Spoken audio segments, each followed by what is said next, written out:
A drone has successfully struck a nuclear power plant in the United Arab Emirates. Fires are burning dangerously close to the facility's high-voltage generators. Authorities report that radiation levels are currently contained, but the physical reality of an active nuclear site taking direct explosive fire creates an immediate global emergency.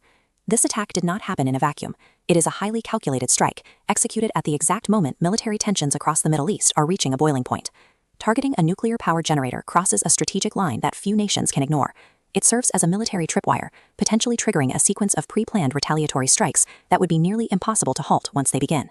Just hours before the drone strike, Donald Trump posted a highly cryptic warning on social media.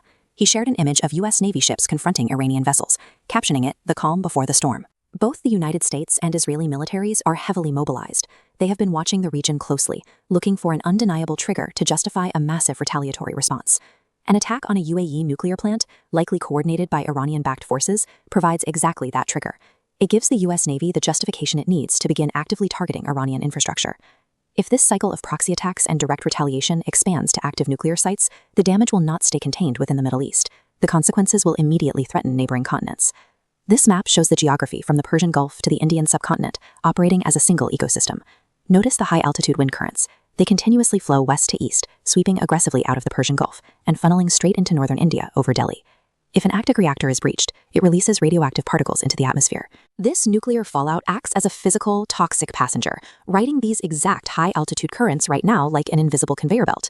Because these weather patterns are permanent and unchangeable, India is completely exposed to any airborne disaster originating in the Middle East. A reactor breach triggers immediate destruction at ground zero.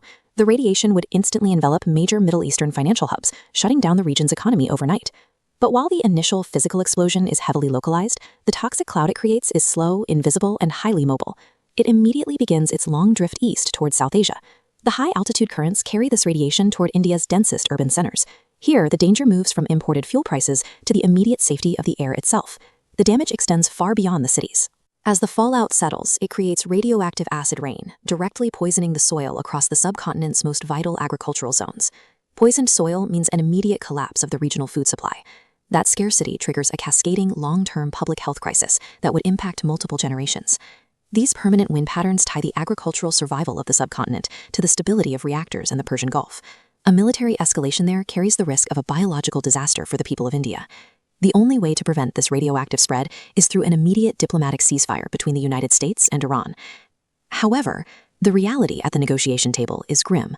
Diplomacy is entirely gridlocked, paralyzed by extreme and directly opposing demands from both nations. The United States has established strict limits. They refuse to pay a single dollar in war compensation, and they require Iran to surrender its enriched uranium while accepting a 20-year freeze on all nuclear development. Iran's demands are completely incompatible with those terms.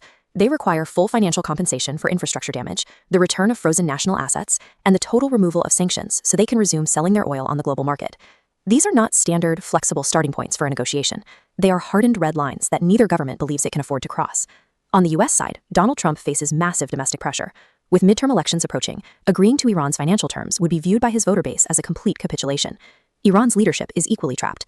If they agree to freeze their nuclear program without securing financial relief and lifted sanctions, their domestic economy will completely collapse. Because finding a middle ground equates to political suicide for leadership on both sides, the diplomatic stalemate continues. And while they stall, the likelihood of aerial bombardments on fully active, highly exposed nuclear facilities remains critically high. As long as this diplomatic deadlock holds, the entire Indian subcontinent remains trapped under the threat of a massive environmental disaster, one that it has absolutely no power to control.